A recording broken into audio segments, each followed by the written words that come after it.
Muğalim gazetası çıkımına bayramıştı. Muğalim hükümetleri dövüş attı. Çakan kapatılması başlaydı. Baktım kayda, balo tutkan mektepte, alar boylu, tabaymın kekece, baldarımdın unut ünü külküsü, bu jaş oldu, mağa değil işte. Bulmuşta, bolsoları dalay kesip, men muğalim, kesibi kırıs keşi, bulu çok eğlerim, men terbiyalar, ötümün, bul dedi. Kaç çıkasın dedim de. Söz geçikelerde. Men muğalim. Kaç çıkasın yetti de. Men muğalim. Okutamın, okutturgan. Az da bolsu topup kılam. Bek jakşıga eşik açıp, jamanды тосуп турган. Мекенге уу кыздарды, мекенчил уу кыздарды жыл сайын кошуп турган. Men muğalimmin, күн нурун тартып көктөн, мээримин жаркып төккөн, үй бүлө мектеп жүгүн үзүрлү тартып кеткен, эркек кубанып да эжейим деген сөзгө балкып кеткен. Мен muğalimmin. Men muğalimmin. Жашоону сүйүп турган, булактай ийип турган, татына muğalimдин күрмөсүн кийип турган. Мен muğalimmin. Жөнөкөй жашоосу бар, максаты бардыгына ийип турган. Мен muğalimmin, mezgilde ызаттаган, мерченден түз аттаган, өлкөнүн тагдыры үчүн мөмөлүү бутактаган, балдардын бактысы үчүн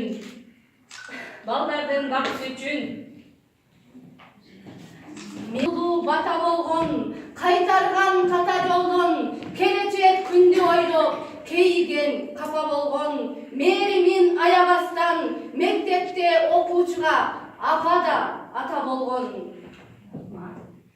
Акыл сезим, туйгулардын негизи, адамдыктын, инсандыктын негизи, muğalimдер чындыгында мөмөлүү, дарасына түр жайна деши. Жалпы достор айт. Akkan tanrı batkan gündü ten görür, muğalimdin akılçısı sen bolur. Ordumuza bilim gelir bir maksat, bir kere bir sor düşüktür de dostor ay, ömür yolun boş konay, jakşı gündü silemene dost olmay, Jurnal betimen kaçan barakta, o uçurma yüzüm jarık baramın, aramızda kulaytı bir millet, jakşı oydu senden daima.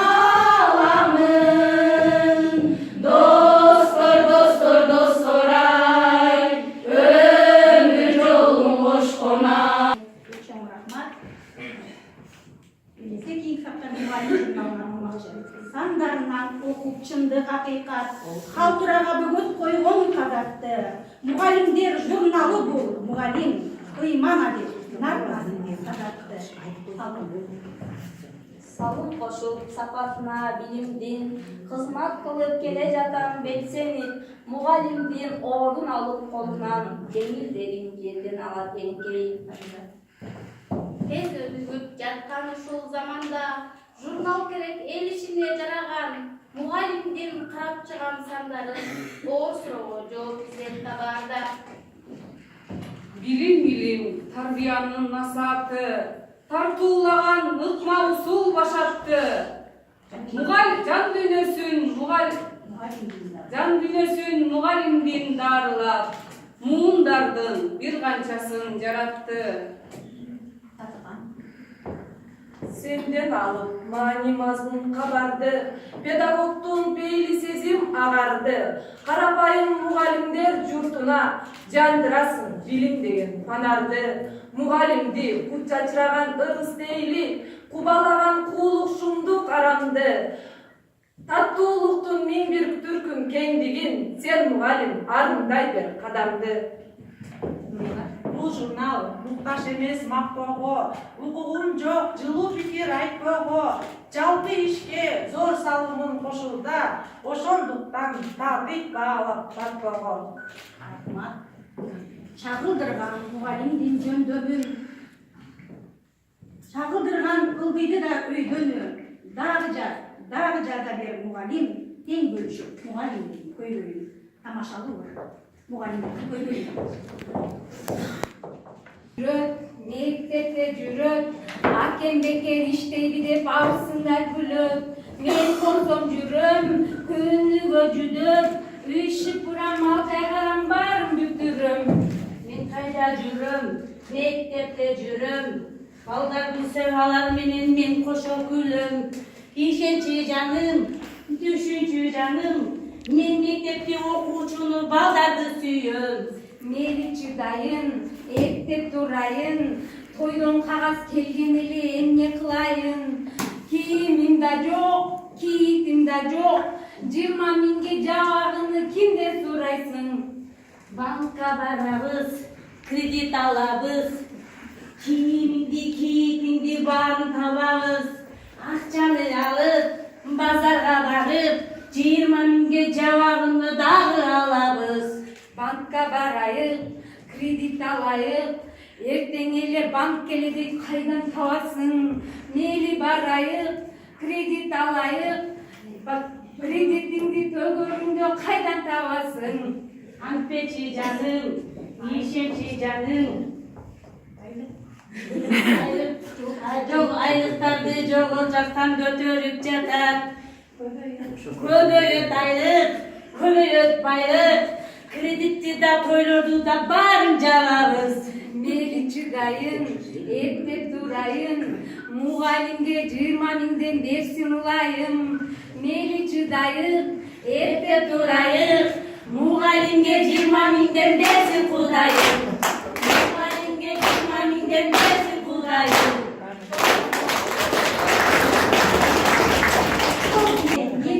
Күн таланттар, аңылдың билет алар қалышпай, мұғалімге билет берсін анда ал, абизанда қол чабалы талықпай. Қырғыз бие, Баялиева Нұрдың аталысында.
Мұғалімдер түпкілік мақұлданып, оқушыға жеткізілген тизденген. Не бір ойды ойлап алар табышар, не қылсын, оңой емес іштеген. Сабақ өтуде өтікмаларын береді. Балдар, сіздер менен бүгін ушул сабакты жыйынтыктайбыз. Сіздер сабакты түшүндүңөрбү? Түшүнгөн жоксуңарбы? Анда түшүнбөсөңөр мен силерге кайра практика жүзүндө көрсөтүп берейинчи. Мен силерге 4 ыкманы. Биринчи таң калууну, ачууланууну, анан жинденүүнү, стресстик абалда кирүүнү, анан ЭСО 4-өн түшүндүрдүм да. Аны силер түшүнбөй атпайсыңар. Мен силерге практика жүзүндө көрсөтүп берем.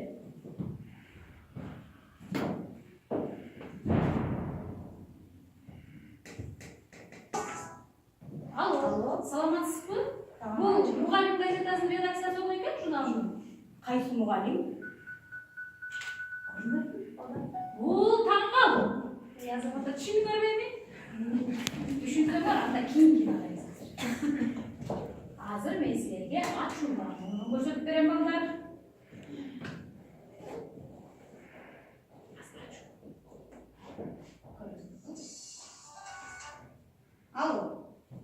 Алло, саламатсызбы?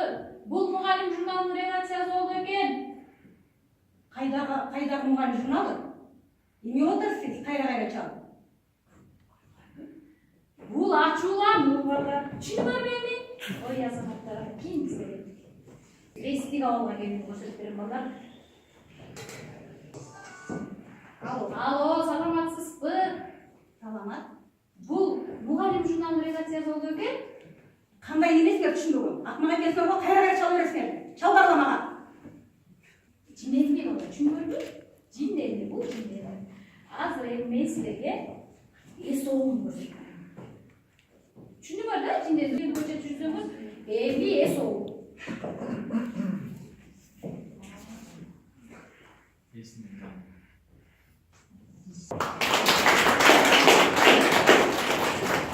Эң жөнөкөй мамиледе кадырман, өзү дагы жүрөгү да тарадан, бакытта дүйнөсүнөн балдардын бала менен бала болуп жашаган. Адемесе мугалимдерге арналган концерттин аяктын.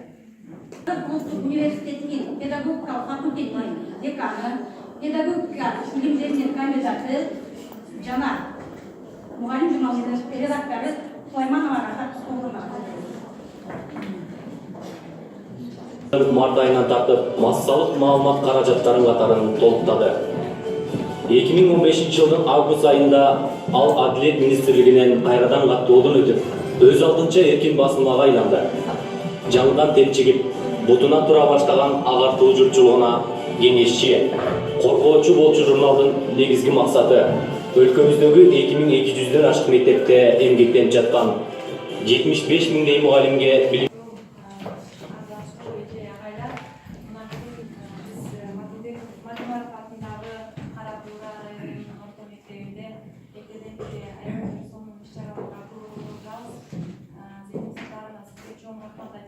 себеби сиз бүгүн бир эле иш чараны эмес, бир нече иш чараны топтомун уюштуруп, бизге эртеден бери ушундай сонун маанай тажрыйба алып турасыз да. Бунун аркасында өтө чоң эмгек жатат. Турсун Чыңгыз Атамбаев бул залкап жазуу үчүн кыргыздын сыймыгы, кыргызды кыргыз катары тааныткан улуу инсандын кызматчылыгына байланыштуу ушундай бир сонун иш чараны даярдапсыздар. Оригиналдуу, жаңыча, эч бир башка жактан кайталанбаган, өзүңүздөрдүн чыга барганыңыздар менен иштеп көрсөткөн иш чара болду. Биз ушундай бир рахат алдык да ошол иш чарадан. Себеби ошол ар бир чыгармасы боюнча сиздер мындай үзүндү алып, анан ошону бир гармониялуу болуп туруп бир иш чаранын ичине батырып берсиздер да. Окуучуларыңыздар да ушунчалык таланттуу, ушундай бир ушул жерде жалаң таланттуу мугалимдер чогулуп калганбы дегендей элес калтырды да бүгүнүзгечи. Мен өзүмдү алгач тааныштырып коеюн сиздерге. Мына азыр Мугалим журналынын презентациясын сиздер дагы улантып азыр көрөсүздөр, Кудай буйрса. Мен Мугалим журналынын башкы редактору болом, Сулайманова, Юсуп Баласанов атындагы Кыргыз улуттук университетинде педагогикалык факультетинин деканы болом. Педагогика илимдеринин кандидаты, доцент, өзүм дагы ушул таластын кызымын. Талас районунан болом, 11-нчи мектепте Талас шаарында окугам, 11 жыл окуп, билим алып, алтын медаль менен аяктап, Юсуп Баласанов Кыргыз университетинде окуп, билим алып, кызыл диплом менен өткөндөн кийин ошол жерде мугалим калып тургам. Бул журналдын чыгыш себеби дагы ошол Юсуп Баласанов атындагы Кыргыз улуттук университетине түздөн-түз байланыштуу.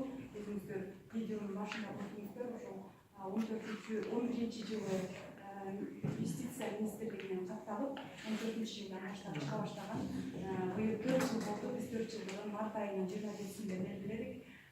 Ал эми 15-нчи жылдын август айынан баштап бул журнал өз алдынча журнал болуп чыгып атат. Республикалык масштабта чыккан журнал, республиканын барлык аймактарында тараган.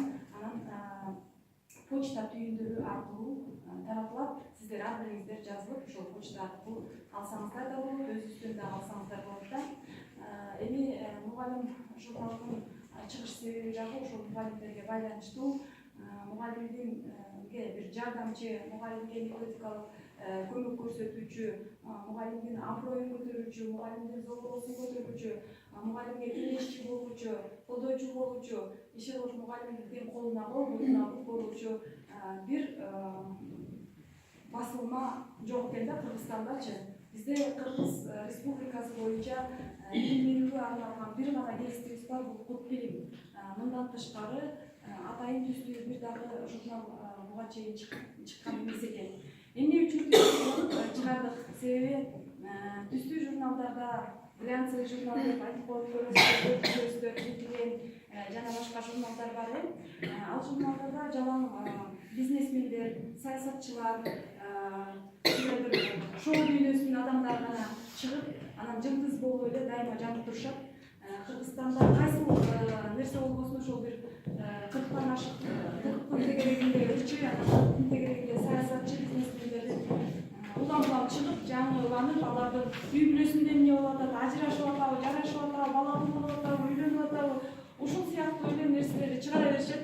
Анан саясатчылардын деле баягы эмне жаңылык болуп атат десе, билимин жамандашкан мындай маалыматтар тарайт. А бирок биздин көздөгөн максатыбыз башка болду.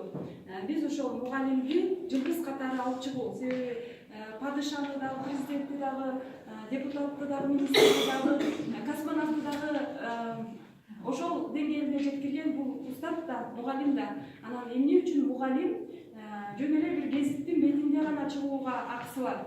Эмне үчүн ал кара жана ак түс менен чектелиш керек? Мугалим ошол жылдызды даярдап аткан, дүйнөлүк чемпиондорду, олимпиадалык чемпиондорго чейин даярдап аткан, дүйнөлүк белгилүү инсандарды даярдап аткан мыктылардын артында мыкты инсандар турат. Бул мугалим. Алар сөзсүз түрдө ушундай түстүү жашоого акысы бар. Алар дагы ушундай бир түстүү өздөрүнүн көркөм жашоосун биз көрсөтүшүбүз керек. Алар ушул нерсеге татыктуу. Эмне үчүн мугалимдин айлыгы дайыма төмөн боло бериш керек? Эмне үчүн мугалимдин жашоосу төмөн көрсөтүлүшү керек? Эмне үчүн жаштар мугалимдик кесипке кызыкпашы керек? Алар дагы ушул кесипти ардактап, эгер мен окууну бүтсөм, мектепти бүтсөм, мен сөзсүз түрдө мугалим болом, андан башка мен бир дагы кесипке барбайм деген сыяктуу ой жарата тургандай акыбалга мугалимдик кесипти алып келишибиз керек деген ойдо мына ушул журналды жаратканбыз. Бир белгилүү Кыргызстанда бир белгилүү новатор, чыгаан педагогдордун бири, ушул Бектур Исахов агайыбыздай болгон мыкты чыгаан педагогдордун бири Гапыр Мадаминов деген агай бар, азыр чыгып атат, Энелер мектебинин автору болуп, ошол киши менен жолугушуу болуп калганда айтат да, көчөдөн бир 5-6 адам келатса дейт да, 5-6 адам келатса, ошолордун эң жүдөгөнүн, эң жаман начар кийингенин, эң бир мындай кабагы бүркөлүп ушундай болуп келаткан адамды көрүп калыш, ошол 5-6 ичинен тандап туруп, байкуш мыносу мугалим болсо керек деп айтат дейт да. Эмне үчүн антип айтыш керек?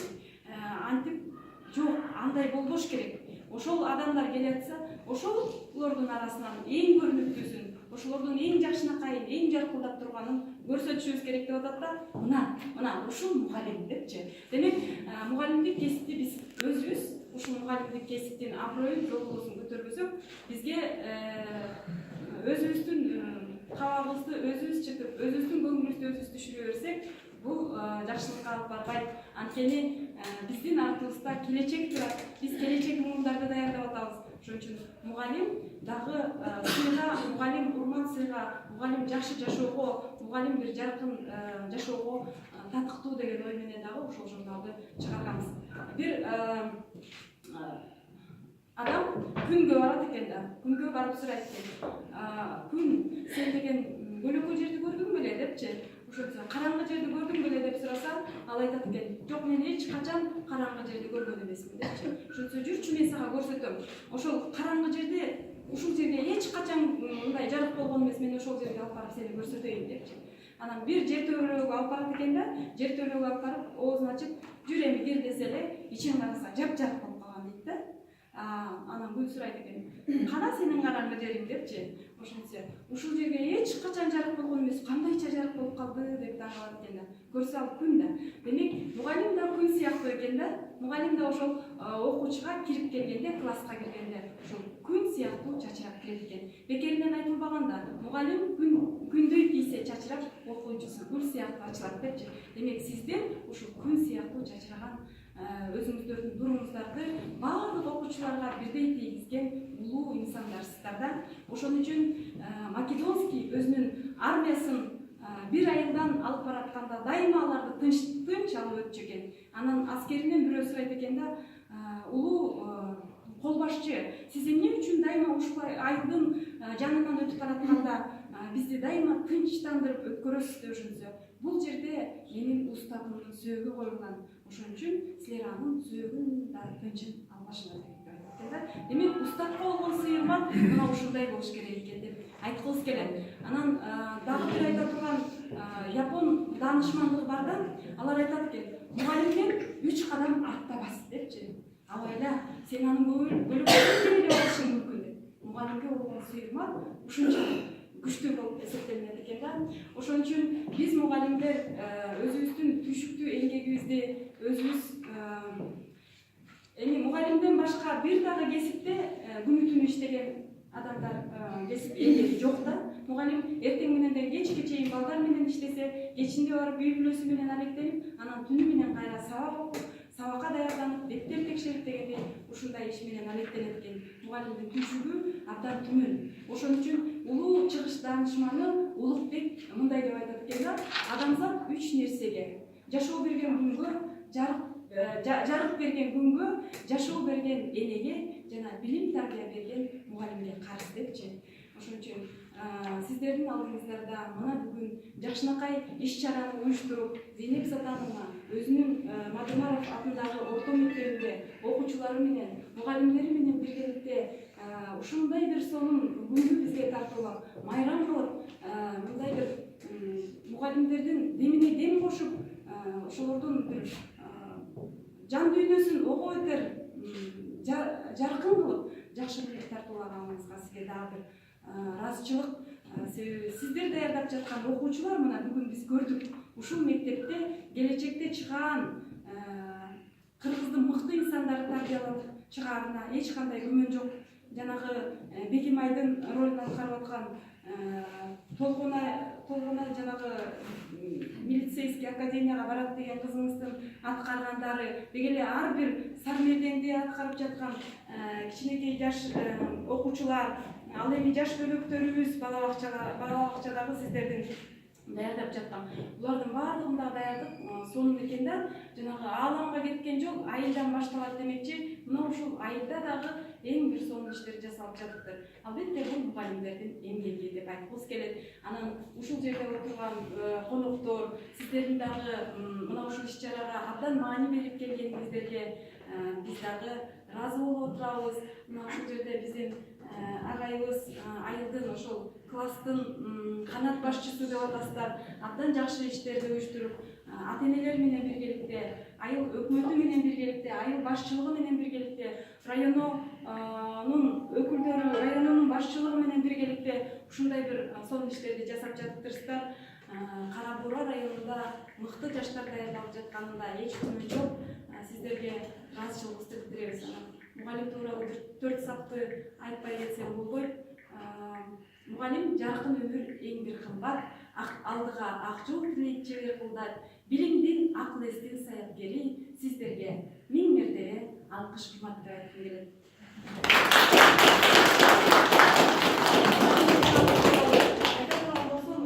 Кесиптештер, биз менен байланышыңыздар, бизде абдан көп сынактар өткөрүлүп турат. Бизде ар бир аймактын мугалимдерин байланыш түзүү мүмкүнчүлүгү бизде абдан көп. Жайында да Кудай буюрса биз Сыкыргө мугалимдердин форумун уюштуруп атабыз. Жыл сайын биз устатка таазим деген жыл мыктыларын аныктоо аземин Бишкекте өткөрөбүз. Ал жерде 10 гана мыкты деп эсептелген мекемелер же болбосо мугалимдер ошол жерден чоң сахнадан сыйлык алышат. Анан мугалим коомдун күзгүсү деген сынакты өткөрөбүз. Ал жерде дагы сиздердин араңыздар дагы мына бүгүнкү иш чараны даярдаган мугалимдер дагы катышууга толук мүмкүнчүлүгү бар. Мыкты, таланттуу, чыгаан, интеллектуалдуу мугалимдерди биз катыштырып, ошол жерде мыктыларды аныктайбыз. Быйыл 14-12 катышуучу ошол мугалимдер катышышты. Ошолордун ичинен эң төмөн сыйлыгы бул Ысык көлгө 5 күндүк эс алууга жолдомо алышты. Андан башка дагы абдан көп сыйлыктар болду. Эң башкы байгеге көмүлүп кетти деп айтсак жаңылдайбыз да. Ошон үчүн мугалимге канчалык сый, урмат, канчалык бир зоосун көтөрүүгө аракет кылган күндө дагы бул аздык кылат. Бул аздык кылат, сиздердин эмгегиңиздер зор, күчүңүздөр түмөн. Ошон үчүн ишиңиздерде ийгиликтер болсун. Ар дайым бар болуңуздар. Кыргызстандын келечеги үмүттүүгө өзүңүздөрдү зор саламыңыздарды ташlayыңыздар.